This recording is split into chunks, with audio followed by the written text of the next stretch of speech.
These are wonderful things that we've achieved in Havana, and there's no limit to where we can go from here. En la segunda parte del Padrino, de Francis Ford Coppola, hay una secuencia simbólica que narra mucho.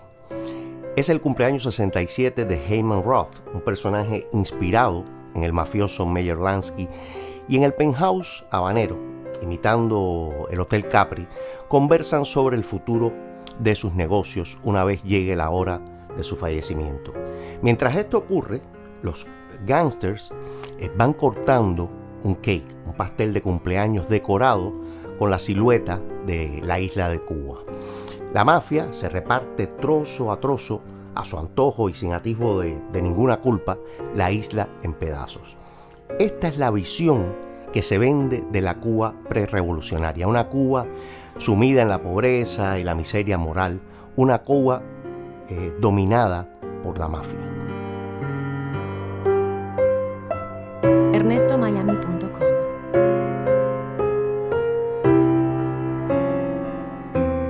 Las películas son poderosas, son cautivadoras.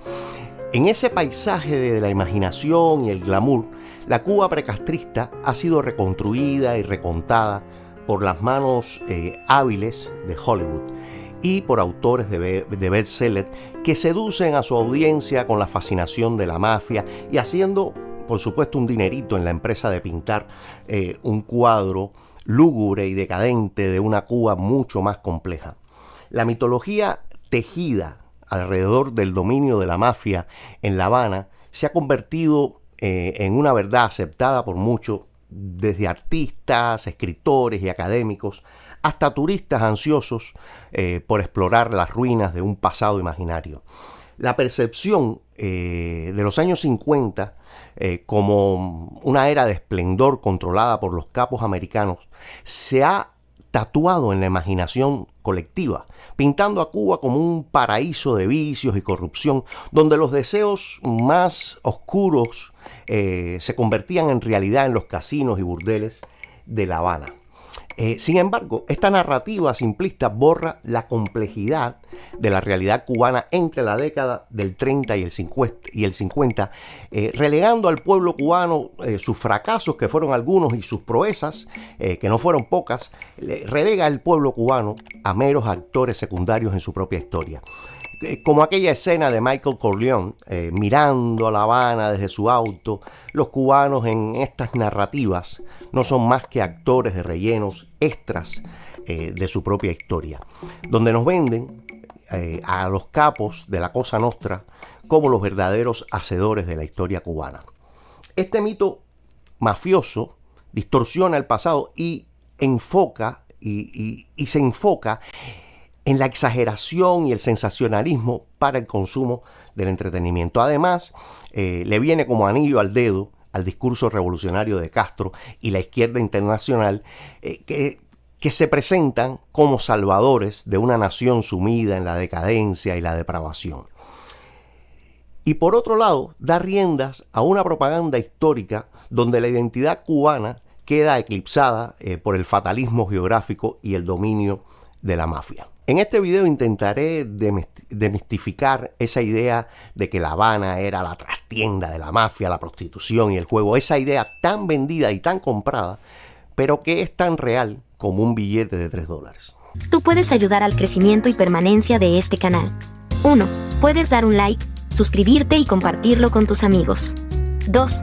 Puedes dar una pequeña donación en el botón de super gracias. 3. Puedes entrar en nuestra tienda y comprar algún producto que te guste. Muchísimas gracias por ser parte de esta experiencia.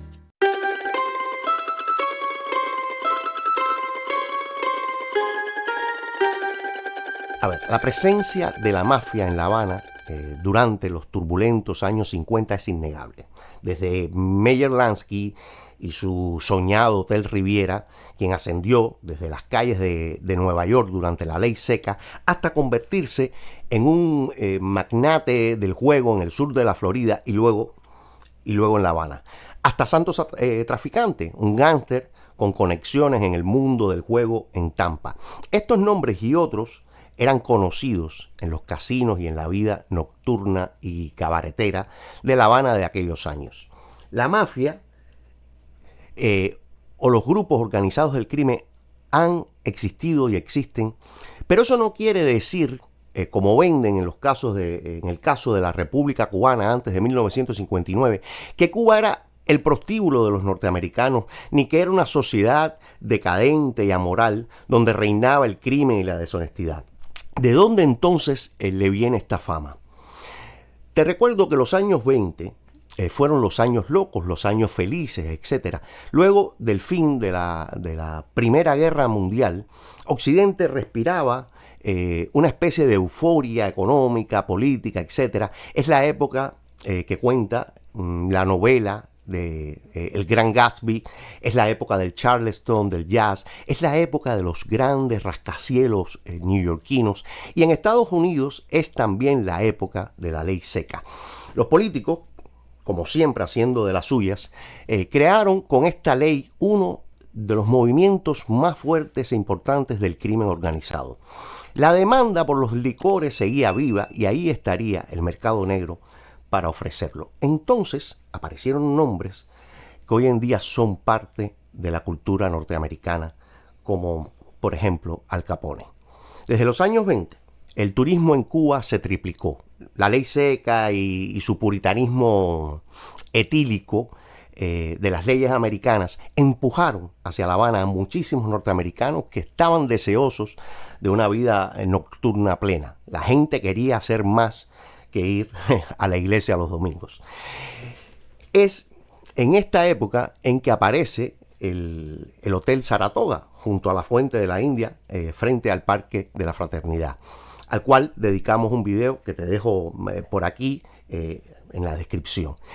Es también la década donde el casino del Hotel Sevilla se relaciona a nombres como santo traficante. Es la época también del conocido Hotel Ambos Mundos, que ganó notoriedad por ser donde vivió durante 7 años el escritor norteamericano, ganador del Premio Nobel de Literatura y fracasado agente de la KGB soviética, Ernest Hemingway.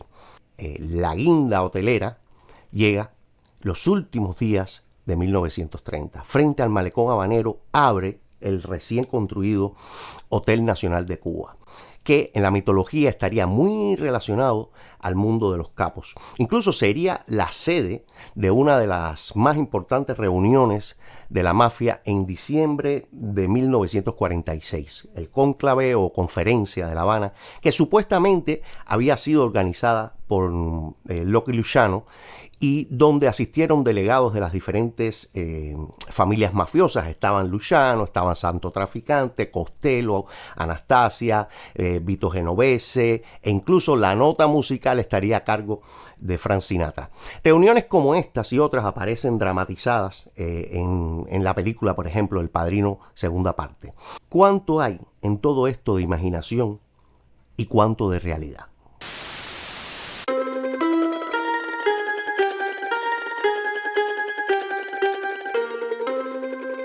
La idea de aquella reunión en el Hotel Nacional, según la leyenda, era organizar a todas las familias en la entrada al comercio y tráfico de drogas, donde Cuba jugaría un papel fundamental como entrada de la mercancía desde las diferentes conexiones mundiales, y se discutiría la posición del capo di capi, el jefe de todas las familias. Lo asombroso de estas reuniones o de esta reunión y la importancia que tendría dentro de la diversificación del negocio es que el expediente del FBI sobre Lansky no contiene información sobre el evento. Es llamativo y sospechoso que el FBI, que tenía bajo la mira a todos los capos y jefes de las diferentes familias, pasara por alto esta supuesta reunión tan importante en La Habana.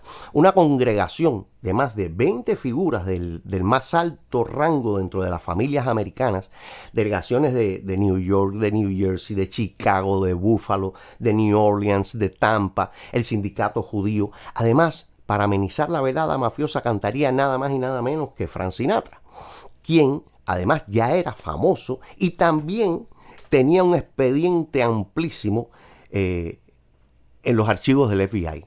Y allí tampoco aparece ningún reporte en la fecha de esta supuesta reunión en La Habana.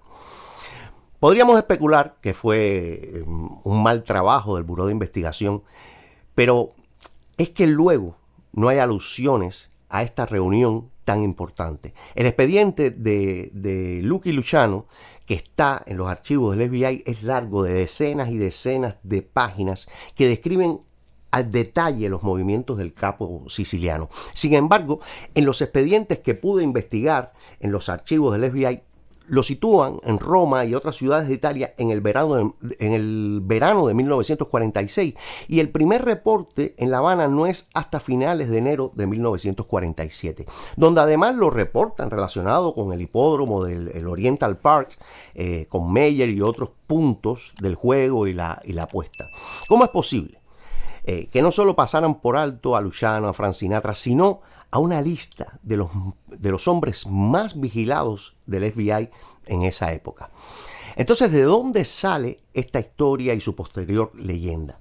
Otra vez, la fuente fundamental de estos eventos son el libro El Último Testamento de Lucky Luciano. Y sin más pruebas que la palabra de los autores del libro, quienes aseguraban haber grabado las conversaciones con Luciano, unas grabaciones que nunca se presentaron, porque supuestamente estas cintas y notas sobre la entrevista con el capo, que nunca se encontraron, fueron supuestamente quemadas por la hija de uno de los escritores después de su muerte. O sea, que gran parte del gran mito del dominio de la mafia en Cuba está basada en las palabras de dos autores que dicen haber entrevistado a Luciano, pero que jamás presentaron ninguna prueba.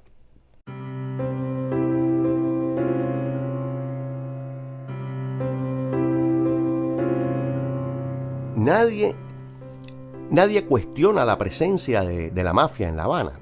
Era lo lógico, la mafia controlaba esa industria, la industria del juego. También la controlaba en Estados Unidos. Eran los que más sabían de casinos, apuestas, alcohol, prostitución y sobre todo la vida nocturna. Muchas de las cosas que estaban prohibidas. Donde se crea una prohibición aparece un actor económico que buscará la manera de satisfacer dentro del mercado la demanda existente.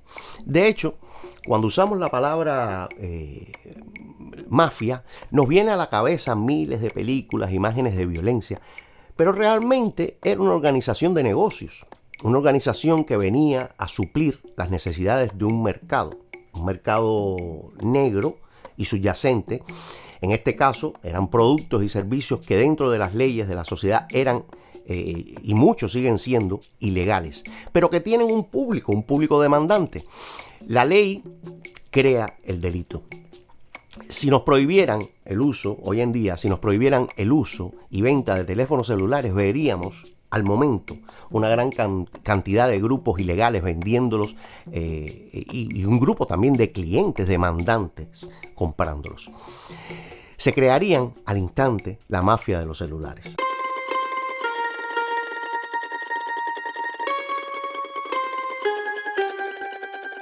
Las rupturas violentas de la mafia son ciertas. Las luchas territoriales, las guerras por segmentos del mercado son ciertas. Pero estos momentos, por lo general, son puntuales. Son los momentos extraordinarios. En el mundo, la mayoría de los grupos que luchan por el poder lo hacen de manera violenta. Esto no es ajeno, por ejemplo, en el mundo de la organización legal y política. Un ejemplo de estas luchas por el poder dentro de la legalidad lo vemos en los golpes de estados. Las mafias son organizaciones infraestatales, organizaciones comerciales, con características además monopolistas. Por eso ocurren estas luchas. Está basada en códigos de honor que imponen mediante la fuerza un sistema de protección y de leyes autónomas dentro de los estados y su sistema de leyes. Las guerras monopolistas de la mafia no son diarias. El problema es que cuando viene el momento de la acción, es tan cruenta esa lucha, es tan salvaje, que es lo que destaca, es lo que sobresale. En el día a día de los movimientos mafiosos y en la naturaleza de ese tipo de negocio, hay momentos tensos que se resuelven por la fuerza, pero por lo general pasan más tiempo en el manejo de los negocios, sus territorios y sus intereses.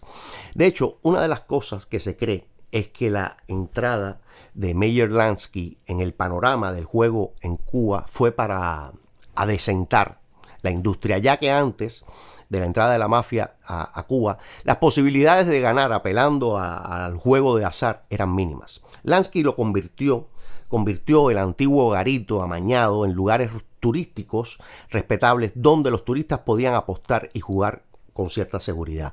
Lansky sabía que sin necesidad de amañar el juego, las probabilidades siempre favorecen a la casa. Luego de la derogación de la ley seca en Estados Unidos, los mafiosos que se habían quedado sin el gran negocio del licor fueron pasando hábilmente al negocio del juego, la hostelería y la vida nocturna. Lo controlaban en Las Vegas, en Atlantic City, en New York, en Chicago, en el sur de la Florida. Así que no es descabellado que cuando se abrió el filón del juego y el turismo en Cuba, los que más conocían el negocio vieran la oportunidad que no iban a perder. La cuestión es esta: ¿hasta qué punto influyeron realmente en los destinos de Cuba? ¿Qué relación tenían con Batista? ¿Qué larga era realmente la mano de la mafia?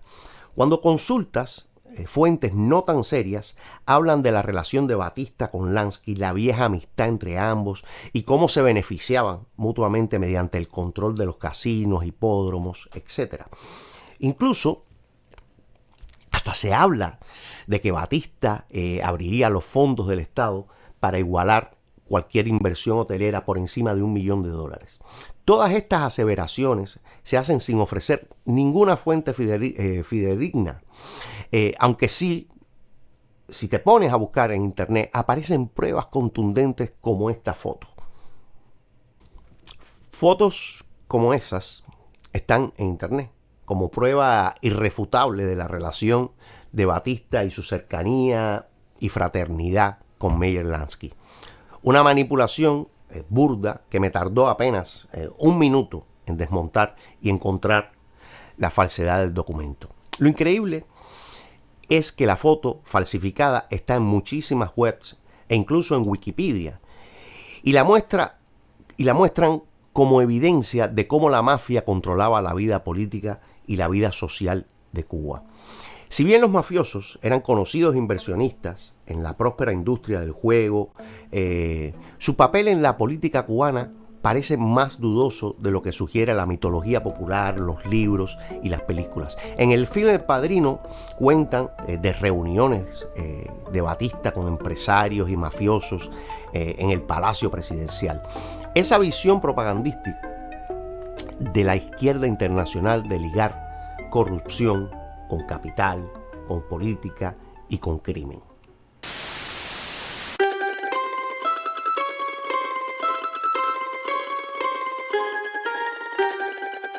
Sabemos que Jack Lansky, hermano de Meyer, regentaba el casino del Hotel Nacional de Cuba.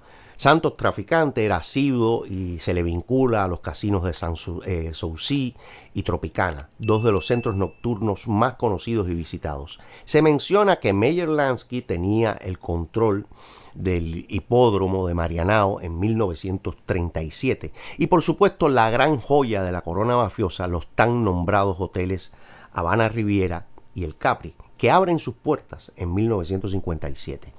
Pero hasta ese momento, gran parte de su negocio se concentraba en arrendar y en hacer management de lugares existentes como Tropicana, el casino del Hotel Nacional, etc.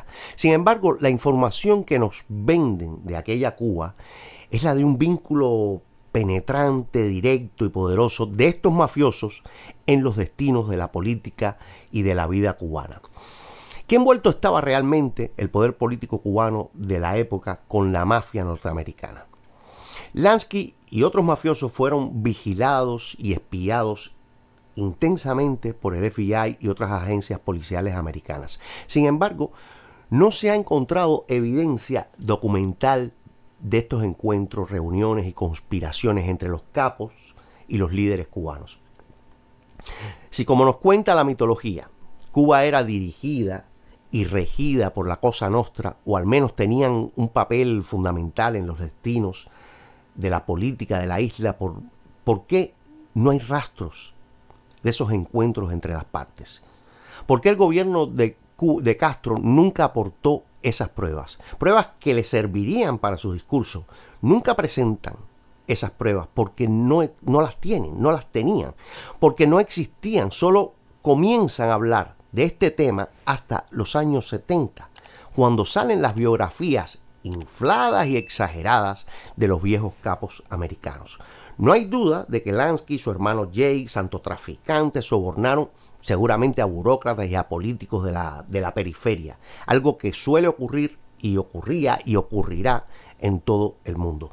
Pero no hay pruebas contundentes de que estuvieran, como ellos mismos contaron luego, conectados con la cima del poder político cubano. Léase aquí el mismísimo Fulgencio Batista. El Departamento de Estado norteamericano, la CIA, el FBI, han dejado folios y cajas y cajones de la vigilancia que ejercían en el día a día de la sociedad cubana.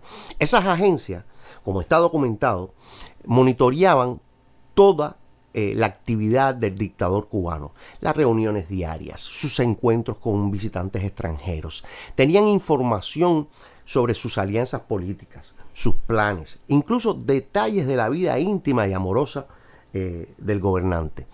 Los norteamericanos sabían todo sobre Batista y por otra parte vigilaban los pasos de los mafiosos. Tenían una tremenda vigilancia que iba desde los pasillos del Palacio Presidencial, los corredores del Capitolio Habanero, hasta los casinos y clubes nocturnos. Sin embargo, según un estudio exhaustivo publicado en la revista Cuban Study de la Universidad de Pittsburgh, bajo el título El mito del dominio mafioso en la Cuba de 1950, no existen pruebas documentales. En todos los folios y archivos consultados por el historiador e investigador, el doctor Frank Argote Freire, no existe ni un solo memorando de una reunión pública o encubierta entre Batista y Lansky o cualquier otro miembro significativo del gobierno cubano. En medio de esta red de espionaje, un misterio persiste. A pesar de las extensas investigaciones y las exhaustivas revisiones de miles y miles de documentos gubernamentales que van desde 1933 hasta la muerte de Batista en 1973, no se encuentra ni una sola prueba de un encuentro entre Batista y los mafiosos, como Lansky y compañía. Ni un solo memorando de las agencias de inteligencias, ni una sola fotografía se encuentra entre los registros de la época, de esa época tumultuosa. Esta ausencia de evidencia es desconcertante. ¿Cómo es posible que en una época de vigilancia tan intensa no haya ni una pista de la presencia de estos personajes en las altas esferas del gobierno cubano? Me refiero a los mafiosos. Por supuesto que podrían aparecer pruebas, podrían estar clasificadas aún, pero eso no desacredita el punto de este estudio y de este video, porque sin ninguna prueba se ha fundado un mito que no tiene ninguna evidencia que lo respalde, un mito que viene corriendo y creciendo en la historia de Cuba y en la historia del imaginario colectivo por más de 60 años.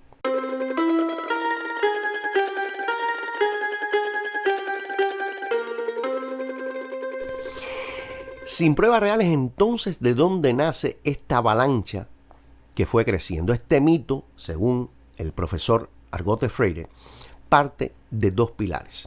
Dos pilares que contribuyeron a este mito. El primero, las biografías y testimonios de los mafiosos. Y en segundo, el eco periodístico que tomó la narrativa revolucionaria, donde se entrelazan los asuntos de la mafia con la política norteamericana.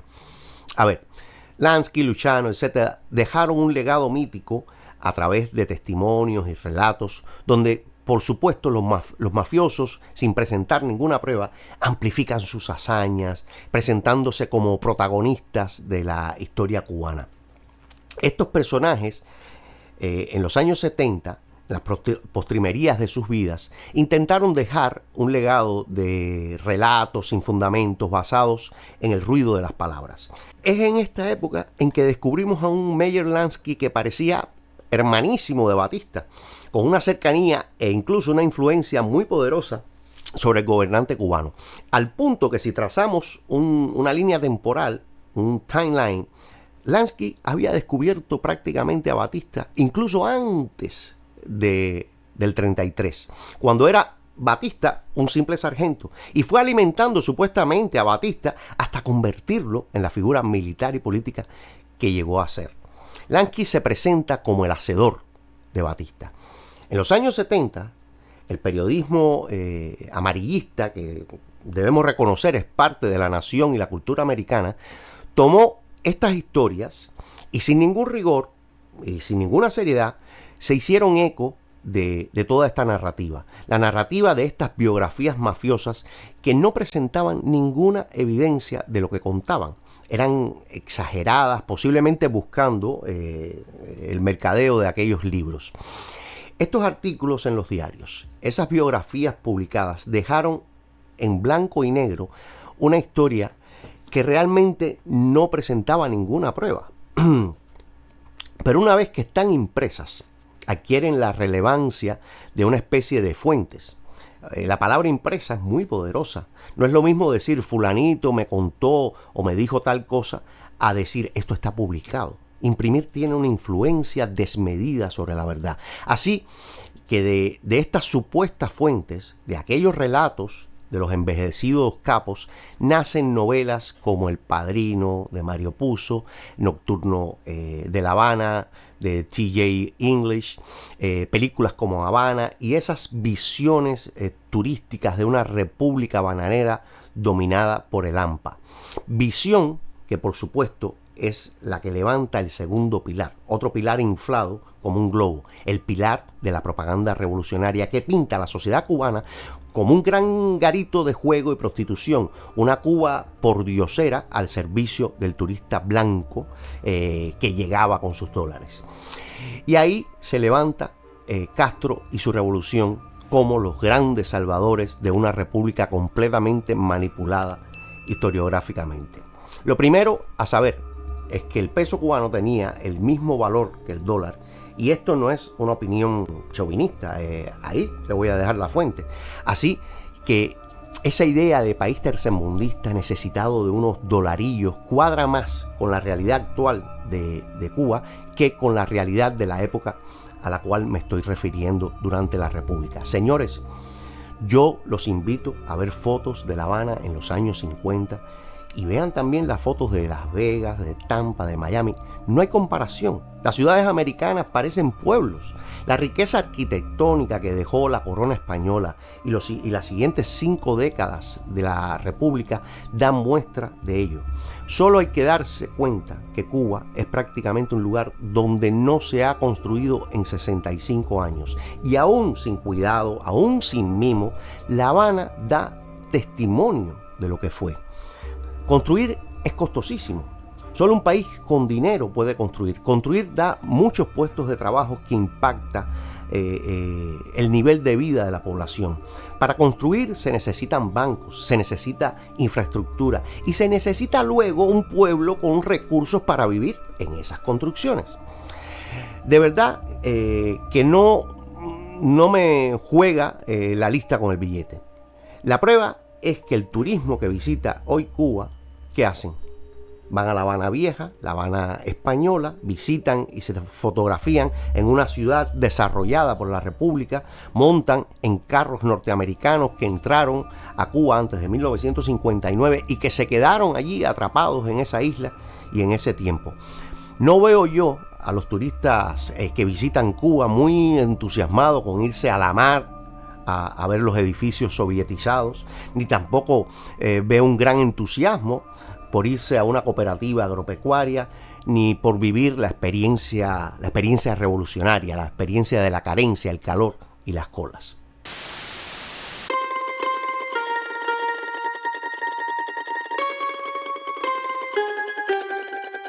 Parte de esta narrativa revolucionaria, que además prácticamente nace en la prensa y la literatura cubana luego del boom de los libros y las películas mafiosas norteamericanas, o sea, después de los años 70, esta narrativa intenta vendernos que los negocios de la mafia realmente eran negocios del gobierno de Estados Unidos. Presentan propagandísticamente como que el negocio del juego, el negocio del casino, etcétera, eran realmente una suerte de imperialismo contra la nación cubana, o como a ellos les encanta llamarlo, el neocolonialismo.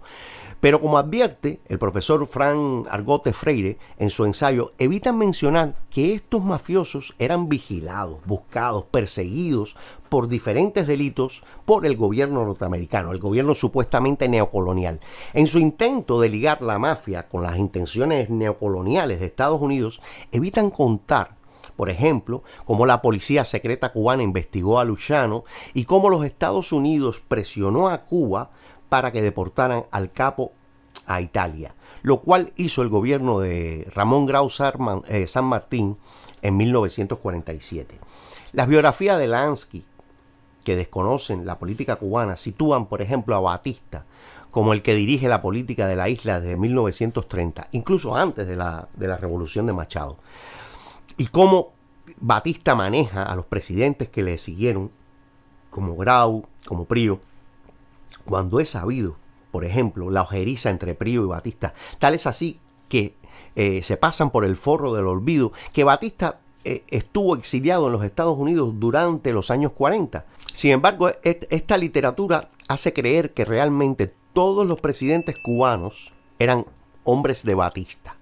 La idea de capitalismo, mafia e imperialismo es muy conveniente para la propaganda, y es por eso que con el tiempo Castro vende la idea de la mafia cubana de Miami, para referirse a los cubanos exiliados en Estados Unidos que se separan o disienten de la revolución. Hábilmente venden un discurso donde pretenden ligar a la antigua mafia italo-norteamericana con una comunidad legítima, y por supuesto este es un discurso que finalmente terminan comprando la intelectualidad y la izquierda, donde todavía hoy la palabra cubano de Miami muchas veces es ligada a la idea errónea de delincuencia mafiosa. Dentro de la intelectualidad cubana había una intención marcada de unir dos conceptos: la idea de la existencia de la mafia en Cuba y la idea de que era dirigida y orquestada por Estados Unidos. De ahí partieron un concepto ideológico, y era la idea de la mafia como arma neocolonial. Al mito contribuyeron escritores como Norberto Fuentes y su artículo de 1979, La mafia en Cuba, y sobre todo el libro de Enrique Cirules, que lleva el poder de Lansky a niveles estratosféricos en sus libros El imperio de La Habana y La vida secreta de Meyer Lansky en La Habana. Para este autor cubano, todas las decisiones que se tomaron en Cuba desde la década del 30 hasta el día que huyó Batista pasaban por el visto bueno de Meyer Lansky. Así describe el profesor Argote Freire las fantasías de los libros de Enrique Cirules. La mafia, según Cirules, trabajaba en colaboración con el gobierno estadounidense y sus agencias de inteligencia para establecer a Cuba como un estado criminal. Una exageración sigue a otra, sin documentación que lo respalde en su mayoría. Según Cirules, las ganancias obtenidas por el Imperio de La Habana eran mayores que el resto de la economía cubana. La mafia controlaba no solo casinos, sino también una aerolínea, bancos, aseguradoras, casas de importación y exportación y los medios de comunicación. Cuba era un importante punto de transbordo de drogas, y Batista y otros oficiales militares estaban involucrados. Según Cirules, a finales de la década de 1950, la mafia incluso estaba organizando el ejército cubano para luchar contra Castro. Finalmente, Cirules afirma que, cuando Batista estaba listo para huir, la mafia negoció asilo para él en la República Dominicana. Es una teoría de conspiración carente de hechos. Sin embargo, Eduardo Sáenz Rovner, en su libro La conexión cubana, hace un análisis profundo basado en diarios y documentos gubernamentales, trazando una historia muy diferente a la que pintan los intelectuales castristas, y llega a la conclusión de que la mafia en Cuba no jugó un papel significativo ni en la prostitución ni en el tráfico de drogas, y que la mayoría de sus inversiones y aventuras comerciales estaban más que nada enfocadas en la industria de los casinos. Además, tampoco encontró ninguna evidencia documental o prueba de la participación de Fulgencio Batista en todo aquello.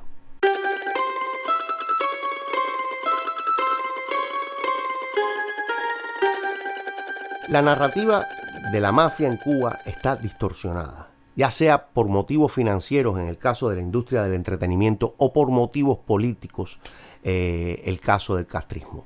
El profesor Fran Argote Freire llega a estas conclusiones al final de su ensayo. 1. Los mafiosos norteamericanos eran dueños de algunos casinos en La Habana. 2. Pagaban sobornos dentro de un sistema corrupto. 3. Participaron con capital en algunos proyectos constructivos. 4. No dirigían Cuba, no eran el motor impulsor de la economía del país. 5. Fulgencio Batista no era un monigote de los intereses de la mafia ni basaba sus políticas respondiendo a sus intereses. Al final, Lansky y los mafiosos sufrieron la pérdida de sus inversiones. Como casi todos, no supieron calcular lo que venía. Llegaba una mafia más potente que terminó por robarse todas las propiedades del país.